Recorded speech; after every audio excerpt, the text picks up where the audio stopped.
నమస్కారం. మను కథలకు స్వాగతం. ఇప్పుడు మనం జేబులేని చొక్కా అనే ఒక కథని విందామండి. రచించిన వారు సిహెచ్ నాగార్జున శర్మ గారు. ఇక కథలోకి వెళ్తున్నానండి. నారాయణ, నువ్వెప్పుడైనా ఎక్కడైనా జేబులేని చొక్కాని చూసావా? అడిగాడు సుధీర్. పరధ్యానంలో ఉన్న నారాయణ, ఏంటి సార్, ఏంటో అడిగారు అన్నాడు. అదేనయ్యా, నువ్వెప్పుడైనా ఎక్కడైనా జేబులేని చొక్కాని చూసావా? కాస్తంత స్వరం పెంచి అడిగాడు సుధీర్. సుధీర్ మాటలు విన్న నారాయణ పగలబడి నవ్వుతూ, ఏంటి జేబులేని చొక్కానా? ఊరుకోండి సార్, ఎవరైనా వింటే నవ్విపోతారు. చొక్కాకి జేబు లేకుండా ఎక్కడైనా ఉంటుందా? నన్ను అడిగితే అడిగారు కానీ మరెవరిని అడగండి అని అన్నాడు. అరే, నేను అడుగుతున్నది కరెక్టేనయ్యా బాబు, జేబులేని చొక్కా ఎక్కడైనా చూసావా? నేనైతే చూడలేదు సార్ అని పెదవిరిచాడు. మరి మీరు చూసారా? వెంటనే అడిగాడు నారాయణ సుధీర్ని.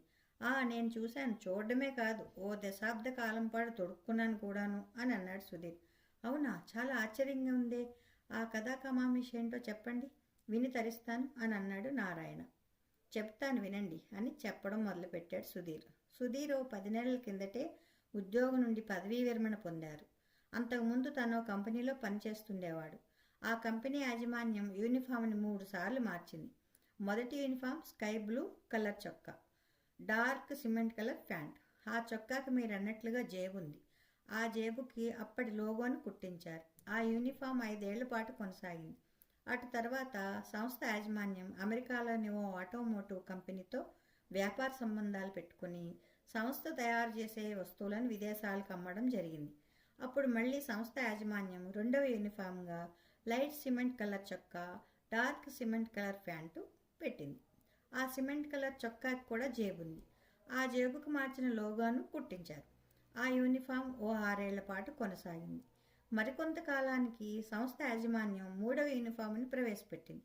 ఆ యూనిఫామ్ పంచభూతాలకు ప్రతీకగా 5 రంగులతో పాటు 5 విలువలను జోడించారు. ఆ 5 రంగులు, ఆ 5 విలువలు ఏమిటంటే, ముదురు కుంకుమ రంగు ఆకాశం నూతనత్వం, లేత గులాబీ రంగు గాలి శ్రేష్టత, నారింజ రంగు నిప్పు వ్యాపార దక్షత, నీలిరంగు నీరు అనుభవాలు, ఆకుపచ్చ రంగు భూమి బాధ్యత. ఈ 5 రంగు చొక్కాలకి dark colour navy blue pant. ఈ చొక్కాలకి జేబు లేదు. జేబు లేని కారణంగా సుధీర్ కొలీగ్స్ కొసరాజు సుందరములు పడ్డ తిప్పలను సుధీర్తో ఏకరువు పెట్టుకున్నారు. మొదటి ఉదంతం. నీలిమ కొసరాజులు భార్యాభర్తలు. ఒకానొక రోజు నీలిమ కొసరాజుతో, ఏమండి, ఇంట్లో కూరగాయలు నిండుకున్నాయి, మార్కెట్కి వెళ్ళి కూరగాయలు తీసుకురండి అని 100 నోటు చేతికిచ్చింది. ఆ 100 రూపాయలు కొసరాజు అలవాట్లో పొరపాటుగా తను తొడుక్కున్న చొక్కాకు జేబుందనుకుని 100 నోటుని జేబులో పెట్టాననుకుని మార్కెట్కి వెళ్ళాడు కూరగాయలు కొనడానికి. కొసరాజు అలా మార్కెట్ వెళ్ళగానే నీలం బెడ్రూమ్ను ఊడ్చడానికి ఉపక్రమించింది. అలా ఊడుస్తున్న సమయంలో మంచం కింద పడి ఉన్న 100 నోటుని చూసి, అయ్యో, ఈ మనిషి కూరగాయలకని నేను ఇచ్చిన 100 నోటుని ఇంట్లోనే పడేసుకుని వెళ్ళాడు, ఇక కూరగాయలు ఎలా తెస్తాడో అనుకుంది లోలోన. కొసరాజు మార్కెట్లో కొన్న కూరగాయలన్నింటినీ సంచిలో వేసుకున్నాక డబ్బులు ఇవ్వడానికి తన చొక్కా వైపు చూస్తే తను దొడుక్కున్న చొక్కాకి జోబు లేదు. ఆ కారణంగా నీలిమేచిన 100 నోటు ఎక్కడో పడిపోయిందనుకున్నాడు. అంతలో కూరలు ఇచ్చిన అతను కొసరాజు వాలకాన్ని గమనించి, డబ్బులు తేవడం మర్చిపోయినట్లున్నారు, ఏం పర్వాలేదు, డబ్బులు ఈసారి మార్కెట్కి వచ్చినప్పుడు ఇవ్వండి సార్, ఇప్పుడు కూరగాయలు ఇంటికి పట్టుకెళ్ళండి అని అన్నాడు. మరికొంతసేపటికి కొసరాజు సంచి నిండా కూరగాయలతోటి హీరోలా ఇంట్లోకి దూసుకొచ్చాడు. నీలిమ కొసరాజుతో, ఏమండి, ఈ కూరగాయలకు డబ్బులు ఇవ్వకుండా అప్పుగా తీసుకొచ్చారు కదూ అని అడిగింది. కూరగాయలు అప్పుగా తీసుకొచ్చిన విషయం నీకెట్లా తెలిసిపోయింది అడిగాడు కొసరాజు ఆశ్చర్యంగా ముఖం పెట్టి.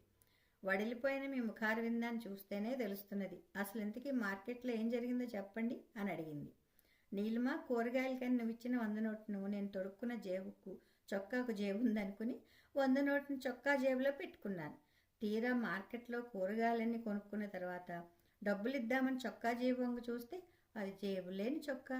సో నువ్వు ఇచ్చిన 100 నోటు ఎక్కడో పడిపోయింది అన్నాడు కొసరాజు విచారవదనంతో. ఆ మాటలు విన్న నీలిమ అగ్గి మీద గుగ్గిలంలా విరుచుకుపడి, డబ్బుల దగ్గర అంత నిర్లక్ష్యంగా ఉంటే ఎలా? ముందు నేను ఇచ్చిన 100 నోటు ఎక్కడ పడేసుకున్నారు వెతికి తీసుకురండి అని అంటే, కొసరాజు నీలిమతో, ఇంకెక్కడ 100 నోటు, అది ఎక్కడ పడిపోయిందని వెతకను, అందున ఈ కలికాలంలో పడిన 100 నోటు అక్కడే ఉంటుందనుకుంటున్నావా? పడిన వెంటనే ఆ 100 నోటుని ఎవడో ఒకడు ఎత్తి జేబులో వేసుకుని వెళ్ళుంటాడు అని అన్నాడు దీనంగా ముఖం పెట్టి. ఈ మాటలు అంటున్నప్పుడు నీలిమ కొసరాజు ముఖారవిందాన్ని చూసి, వస్తున్న నవ్వును ఆపుకోలేక పగలబడి నవ్వింది. నీలిమ అలా పగలబడి నవ్వుతుంటే కొసరాజు కోపంతో ఊగిపోతూ, అదేంటే నేనొక పక్క 100 నోటు పోయిందని నేను ఏడుస్తుంటే నువ్వేంటి అలా పగలబడి నవ్వుతున్నావు? మీ తెలుగు తక్కువదనానికి నవ్వురాక ఏడుపొస్తుందా అని మళ్ళీ పగలబడి నవ్వింది. ఇక నవ్వింది చాలు కానీ అసలేం జరిగిందో చెప్పు అని అన్నాడు కొసరాజు సీరియస్గా ముఖం పెట్టి. తెరలు తెరలుగా వస్తున్న నవ్విని నీలిమ బలవంతాన్ని ఆపుకుని జరిగిన విషయాన్ని చెప్తాను వినండి అని చెప్పడం మొదలుపెట్టింది. కూరగాయలు తేవడానికని మీరు నేను ఇచ్చిన 100 నోటుని మీరు తొడుక్కున్న చొక్కాకి జేబుందనుకుని అలవాట్లో పొరపాటుగా పెట్టుకున్నారు. దానికి జేబులోని కారణంగా ఆ 100 నోటు కాస్త ఇంట్లోనే పడిపోయింది. దాన్ని మీరు గమనించకుండా మార్కెట్కి వెళ్ళిపోయారు.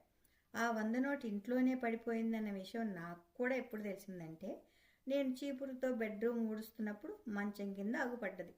నేను ఇచ్చిన 100 నోటు. దాన్ని నా కళ్ళగద్దుకుని భద్రంగా బీరువాలో దాచిపెట్టాను. ఇదండి జరిగిన విషయం అన్నది. ఆ మాటలు విన్న కొసరాజు నీలిమతో, ఏది ఏమైనా చివరికి నువ్వు కూరగాయలు కొనడానికి ఇచ్చిన 100 నోటు బయట ఎక్కడో పడిపోకుండా ఇంట్లోనే పడినందుకు నాకు చాలా సంతోషంగా ఉందన్నాడు. మరొక ఉదంతం. సుందరం, అనన్య భార్యాభర్తలు. వాళ్ళిద్దరూ బజార్కి వెళ్ళి ఇంటికి కావాల్సిన సరుకులు తీసుకురావాలనుకున్నారు. అందులో భాగంగా సుందరం సెల్ ఫోన్ మాట్లాడుకుంటూ ఇంటి నుండి కొంత దూరం నడుచుకుంటూ వెళ్ళాడు. ఇంతలో అనన్య ఇంటికి తాళం వేసి తాళం చెవులు సుందరానికి ఇచ్చింది. సదరు సుందరం తన తొడుక్కున్న చొక్కాకి జేబుందనుకుని ఇంటి తాళాలు వేసుకున్నాడు. అవి కాస్త కింద పడిపోయింది. అలా పడిపోయిన ఇంటి తాళాలను గమనించకుండా బజార్కి వెళ్ళి కావలసిన సరుకులన్నింటినీ తీసుకుని ఇంటికి వచ్చారు. ఇంటి దగ్గరికి రాగానే అనన్య సుందరంతో, ఏమండి ఇంటి తాళాలు ఇవ్వండి అని అడిగింది. ఇంటి తాళాల కోసం సుందరం ప్యాంట్ జేబులన్నీ తడిమి చూశాడు. తాళాలు లేవు. అప్పుడు గుర్తొచ్చింది సుందరానికి. హో షిట్, నేను తొడుక్కున్న చొక్కాకి జేబు లేదని. ఆ కారణంగా ఇంటి తాళాలు ఎక్కడో పడిపోయాయి. ఇప్పుడు ఎలా అని ప్రశ్నార్థకంగా ముఖం పెట్టి అనన్య వైపు చూశాడు. ఎలా అని నా ముఖం చూస్తారేమిటండి? తాళంగా పగలగొట్టి ఇంట్లోకి వెళ్లాల్సిందే, మరో మార్గం లేదిక మళ్ళీ అనన్యని అన్నది సుందరంతో. మీరు తొడుక్కున్న చొక్కాకి జేబుందా లేదా అన్న విషయం కూడా తెలియని అయోమయంలో ఉన్నారు. దానికి తోడు ఆ దిక్కుమాల సెల్ ఫోన్ చూస్తూ పనులు చేయడం వల్లే ఇంటి తాళాలు పోయాయి. పోయిన తాళాలు ఎటూ పోయాయి. తాళం కప్ప పగలగొట్టాం కనుక అది ఎటూ పనికిరాదు. కాబట్టి మీరు తక్షణం బజార్కి వెళ్ళి తాళం కప్ప ఒకటి కొనుక్కొని రండి అని అన్నది. సుందరం తాళం కప్ప కొనుక్కురావడానికి బజార్కి వెళ్తుంటే ఇంటి మనుపులో తన ఇంటి తాళం చెవులు పడున్నాయి. వాటిని తీసుకుని పరిగెత్తుకుంటూ ఇంటికొచ్చి అనన్యతో, మన ఇంటి తాళం చెవులు దొరికాయి అనంటే, సాధించాడండి పెద్ద ఘనకార్యం అనంటూ భర్తతో, ఇంటి తాళాలు దొరకడం అనేది తాళం కప్పని పగలగొట్టక ముందు దొరికింటే బాగుండేది. తాళం కప్పని ఎటో పగలగొట్టేశాంగా, కనుక మీరు తక్షణం బజార్కి వెళ్ళి తాళం కప్పని కొనుక్కురండి, వెళ్ళండి అని అనన్య సుందరాన్ని తొందర పెట్టసాగింది. ఏమండి, మా కొలీగ్స్ అయిన కొసరాజు, సుందరములు జేబులేని చొక్కా వేసుకుని పడ్డ తిప్పలు అని అన్నాడు సుధీర్ నారాయణతో. సుధీర్ చెప్పిన ఉదంతాలను విన్న నారాయణ సుధీర్తో, సార్ మీరు చెప్పిందంతా విన్న తర్వాత నాకు చిన్న సందేహం కలిగింది. దాన్ని నివృత్తి చేస్తారా అని అడిగాడు. ఓ ఎస్, తప్పకుండా. మీ సందేహం ఏమిటో చెప్పండి. ఈ 5 రంగుల చొక్కాలకి జేబులు పెట్టకపోవడానికి కారణం ఏంటో తెలియజేస్తారా? సంస్థ యాజమాన్యం యంత్రాల దగ్గర పనిచేసే కార్మికుల భద్రతను దృష్టిలో పెట్టుకుని తీసుకున్న నిర్ణయం. ఎందుకంటే యంత్రాల దగ్గర పనిచేసే ఉద్యోగస్తుల చొక్కాకు జేబుంటే పెన్నులు, పెన్సిళ్ళు, పేపర్లు, సెల్ ఫోన్లు, కాగితాలు, బోల్టులు, నట్లు పెట్టుకుని పనిచేస్తుంటారు. వారు యంత్రాల దగ్గర వంగి పనిచేసేటప్పుడు జేబులో పెట్టుకున్న వస్తువులు ఏమన్నా యంత్రాల్లో పడినప్పుడు వాటిని తీసుకోవడానికి ఆపరేటర్ చేతులు పెట్టడానికి అవకాశం ఉంది. అలాంటి సమయాలలో అతని ప్రమాదానికి గురై చేతివేళ్లు పోగొట్టుకోవడానికి అవకాశం ఉంది. అలాంటి ప్రమాదాలకు వారు గురి కాకూడదని ముఖ్య ఉద్దేశంతో ఈ 5 రంగుల చొక్కాలు జేబులు లేని చొక్కాలు అయ్యాయి అని చెప్పాడు సుధీర్.